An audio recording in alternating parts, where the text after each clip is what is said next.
अस्सलाम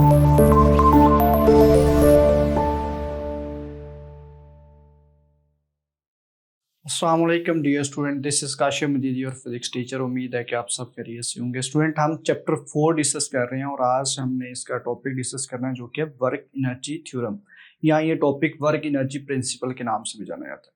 स्टूडेंट, इसमें हमने देखना है कि वर्क एनर्जी थ्योरम हमें क्या बता रहा है और इसमें क्या किन पॉइंट्स को ये डिस्क्राइब करेगा। तो इसके लिए इंपॉर्टेंट आपने ये रखना है बात याद कि चेंज इन काइनेटिक एनर्जी, यहाँ पे किसका रिलेशन है?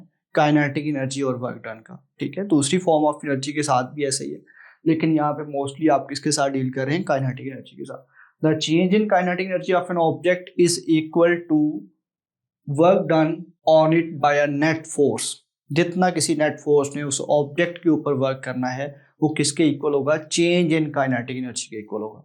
ठीक है, तो ये तो स्टूडेंट स्टेटमेंट थी किसकी? वर्क एनर्जी थ्योरम या वर्क एनर्जी प्रिंसिपल की। इसका मतलब क्या हुआ कि जो चेंज इन काइनेटिक एनर्जी है वो किसके इक्वल होगी? अमाउंट ऑफ वर्क डन के, जो उस ऑब्जेक्ट के ऊपर किया जा रहा होगा। इसकी एग्जांपल आप यूं ले लें कि आपने किसी भी ऑब्जेक्ट को अगर अगेंस्ट द फील्ड मूव करवाना है तो आपको उसके ऊपर वर्क करना पड़ता है। ठीक है, जैसे आप एक स्प्रिंग की एग्जांपल ले लें। इस स्प्रिंग को जैसे मैं इसके ऊपर फोर्स लगाऊंगा तो ये कंप्रेस होगा। जब ये कंप्रेस स्प्रिंग है तो इसके ऊपर मैंने जो वर्क डन किया है वो इसमें पोटेंशियल एनर्जी की फॉर्म में स्टोर हो जाएगा, जिसको आप इलास्टिक पोटेंशियल एनर्जी भी कहते हैं। तो ये पोटेंशियल एनर्जी की फॉर्म में वर्क डन इसमें स्टोर हो रहा है। तो आपने यही बात यहाँ पे कह रहे हैं कि जब भी आप क्या करते हैं, किसी ऑब्जेक्ट के ऊपर फील्ड के अगेंस्ट आपने मूव करवाना हो, जैसे आप एक चार्ज की एग्जाम्पल ले सकते हैं। सपोज करें कि एक आपके पास इस तरह से फील्ड है, ये पॉजिटिव प्लेट है, ये नेगेटिव प्लेट है। ठीक है, और ये आपके पास इलेक्ट्रिक फील्ड लाइंस क्या होती हैं? पॉजिटिव से नेगेटिव की तरफ, और इसमें एक आप पॉजिटिव चार्ज प्लेस कर देते हैं। ठीक है, प्लस क्यू चार्ज आपने प्लेस कर दिया। अब ये खुद क्या करेगा? फील्ड की डायरेक्शन ही मूव करेगा, पॉजिटिव प्लेट से नेगेटिव प्लेट की तरफ। लेकिन अगर आपने इसको अगेंस्ट द फील्ड मूव करवाना है तो आपको वर्क करना पड़ेगा इसके ऊपर, और वही वर्क क्या होगा कि जैसे आप इसको अगेंस्ट द फील्ड मूव करवा रहे हैं, ऊपर की तरफ लेके जा रहे हैं, तो इसमें जो वर्क डन होगा, जो हम एक्सटर्नली वर्क इसके ऊपर कर रहे हैं, नेट फोर्स जो इसके ऊपर कर रही है, वो इसमें प्रेजेंट एनर्जी की फॉर्म में स्टोर हो जाएगा।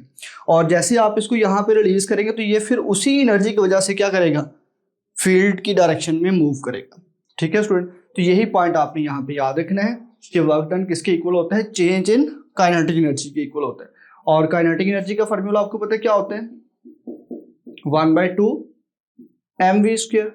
ठीक है, तो इसीलिए फाइनल माइनस इनिशियल। और दूसरी बात आपने याद रखनी है, when ever work is done on a body, जब भी किसी ऑब्जेक्ट के ऊपर वर्क होता है, इट इंक्रीजेज इट्स एनर्जी, तो वो उसकी एनर्जी क्या कर देता है? इंक्रीज कर देता है। ओके, जैसे हमने ये दो डिफरेंट एग्जाम्पल में ये बात जो है ना वो एलेबोरेट भी की कि जब भी वर्क डन हुआ किसी ऑब्जेक्ट के ऊपर तो उससे क्या होता है? इसकी एनर्जी इंक्रीज हो जाती है, चाहे वो उसकी काइनेटिक एनर्जी हो, चाहे उसकी पोटेंशियल एनर्जी हो। ओके, अब स्टूडेंट यहाँ पे आपने इसके लिए हमने ये रिलेशन जो यहाँ पे डिस्क्राइब किया, इसको हमने प्रूव भी करना है।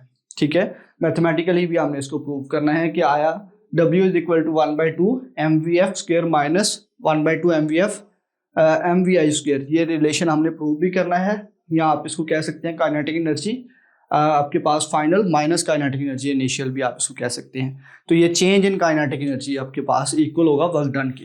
तो ये बात हमने इसमें प्रूव करनी है। सपोज करें कि ये एक आपके पास ऑब्जेक्ट है, जैसा कि मैंने यहाँ पे लिखा है कि अगर एक फोर्स आप एक्ट करवा रहे हैं इस ऑब्जेक्ट जिसका मास क्या है? m, और ये इनिशियल वेलोसिटी किसके साथ मूव कर रहा था? vi के साथ, और इसके ऊपर कितना डिस्टेंस ने कवर किया? d, और इसके ऊपर क्या करते हैं आप? फोर्स लगाते हैं और उसकी वजह से इसने कितना डिस्टेंस कवर किया है? d, और इसी वजह से क्या होगा कि कुछ इसकी वेलोसिटी क्या हो जाएगी? इंक्रीज होगी। आप फोर्स लगा रहे हैं तो अगर ऑब्जेक्ट उसी डायरेक्शन में फोर्स लगाएंगे तो क्या होगी? वेलोसिटी इंक्रीज होगी।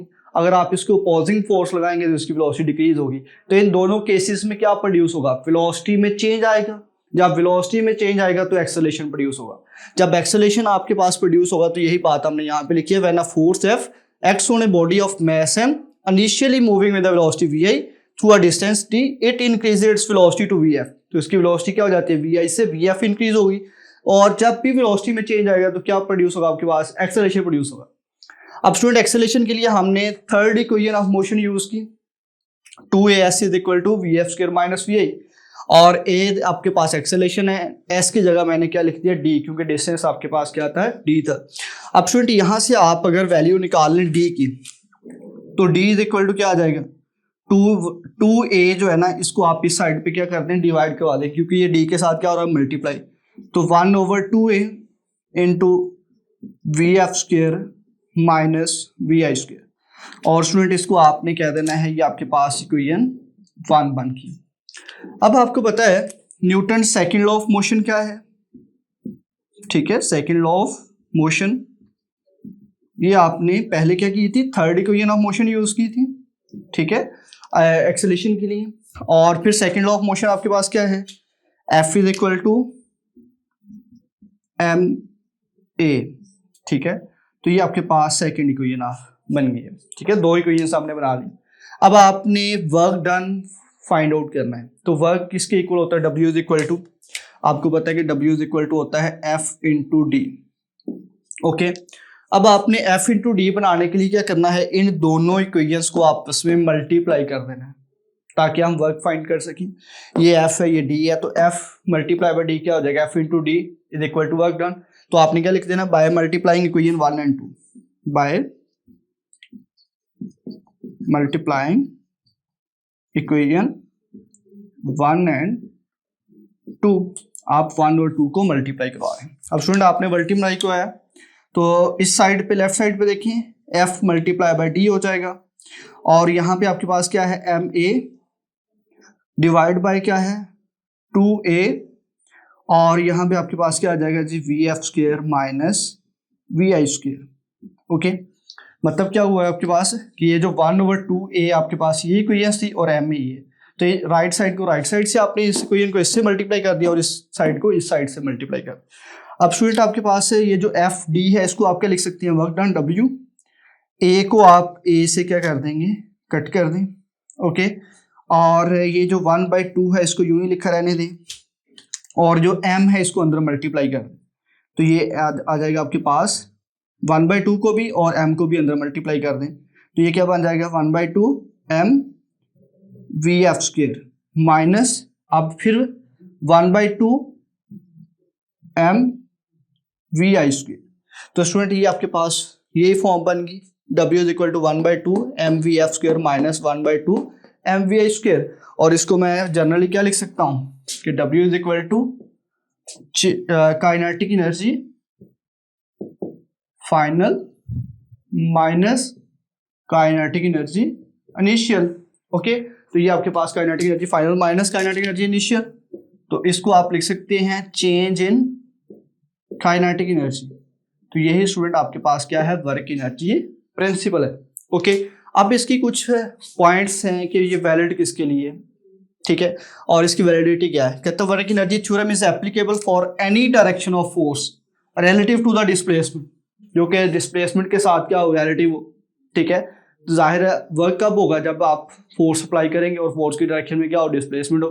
तो यही आप क्या कहेंगे यहाँ पे कि आपने कहा कि ये क्या है, applicable any direction of force relative to the displacement.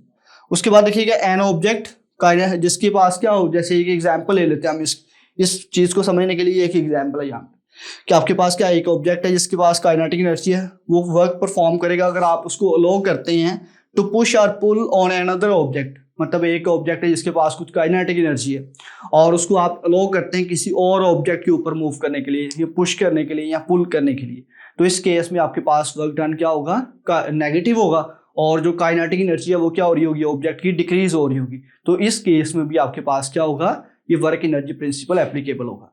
और लास्ट पे आपने याद रखना है कि theorem remains valid even force very from point two point.